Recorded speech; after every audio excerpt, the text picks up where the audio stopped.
హైదరాబాద్ శివారు ప్రాంతాల్లో కొన్ని చోట్ల టగ్ ఆఫ్ వార్ కనపడుతుంది, కొన్ని చోట్ల బీఆర్ఎస్ ముందంజలో కనపడుతుంది. రైట్, మేడ్చల్ నుంచి మా ప్రతినిధి రవి జాయిన్ అవుతున్నారు, అక్కడ సిచ్యువేషన్ తెలియజేస్తారు. రవి. చక్రి, మేడ్చల్ మల్కాజ్గిరి జిల్లాలో బీఆర్ఎస్ హవా నడుస్తోంది. మొత్తంగా ఇప్పటి వరకు అంటే 68 వార్డులు ఉన్నాయి. మేడ్చల్ మల్కాజ్గిరి జిల్లాలో 3 మున్సిపాలిటీలకు సంబంధించి 68 వార్డులు ఉన్నాయి. ఇప్పటి వరకు 29 వార్డులకు ఫలితాలు వచ్చాయి. ఈ 29 వార్డుల్లో ఏకంగా 19 స్థానాల్లో బీఆర్ఎస్ గెలిచి సత్తా చాటుతోంది. 7 స్థానాల్లో కాంగ్రెస్ విజయం సాధించింది. ఇక బీజేపీ 2 స్థానాల్లో, ఒక స్థానంలో ఇండిపెండెంట్ విజయం సాధించింది. ప్రస్తుతం మనం అలియాబాద్ కౌంటింగ్ సెంటర్ వద్ద ఉన్నాం. ఇక్కడ అలియాబాద్ మున్సిపాలిటీకి సంబంధించి మొత్తం 20 వార్డులు ఉన్నాయి. ఈ 20 వార్డుల్లో ప్రస్తుతం రెండో వార్డుకు సంబంధించి 3 ఫలితాలు వెల్లడించాయి.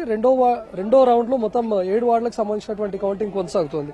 ఫస్ట్ వార్డులో కూడా మొత్తంగా బీఆర్ఎస్ సత్తా చాటింది. ఇక్కడ అలియాబాద్ లో మొత్తం అలియాబాద్ కు సంబంధించి చూస్తే 20 వార్డుల్లో బీఆర్ఎస్ 4, అదేవిధంగా కాంగ్రెస్ 4 సమానంగా కొనసాగుతుంది. బీజేపీ 2, ఇండిపెండెంట్ అభ్యర్థి 1 విజయం సాధించారు. ఇక ఎల్లంపేట మున్సిపాలిటీలో కూడా బీఆర్ఎస్ ఆధిపత్యం కొనసాగుతుంది. అక్కడ బీఆర్ఎస్ 4 స్థానాల్లో విజయం సాధించింది, కాంగ్రెస్ 3 స్థానాల్లో.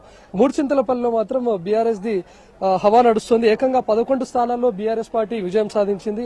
ఆల్మోస్ట్ మూడుచింతలపల్లి మున్సిపాలిటీని బీఆర్ఎస్ కైవసం చేసుకునేలా కనిపిస్తుంది. సో ఇప్పటి వరకు ఫస్ట్ రౌండ్ చాలా స్పీడ్ గా రిజల్ట్స్ వచ్చినప్పటికీ సెకండ్ రౌండ్ మాత్రం కాస్త ఆలస్యంగానే వస్తున్నాయి. ఫస్ట్ రౌండ్ లో అలియాబాద్ మున్సిపాలిటీకి సంబంధించి 6 వార్డుల ఫలితాలు వెల్లడయ్యాయి. సెకండ్ రౌండ్ కి సంబంధించి 7 వార్డులు ఉన్నాయి. ఇందులో ప్రస్తుతానికి 3వ వార్డుకు సంబంధించినటువంటి కౌంటింగ్ కూడా కొనసాగుతోంది. మొత్తం ఇక్కడ 68 వార్డులు ఉన్నాయి. ఇప్పటి వరకు అయితే 29 వార్డులకైతే మొత్తంగా ఫలితాలు వచ్చాయి.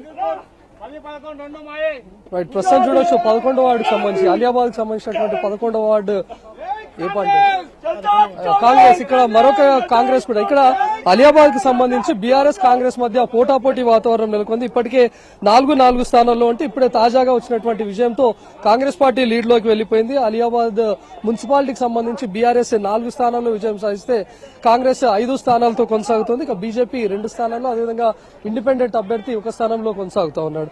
ఒక అలియాబాద్ మాత్రమే అటు కాంగ్రెస్ బీఆర్ఎస్ మధ్య హోరాహోరీగా కొనసాగుతుంది. కానీ మిగతా 2 మున్సిపాలిటీస్ అంటే అటు మూడుచింతలపల్లి కానీ లేకపోతే ఎల్లంపేటలో పూర్తిగా బీఆర్ఎస్ ఆధిపత్యమే కొనసాగుతోంది.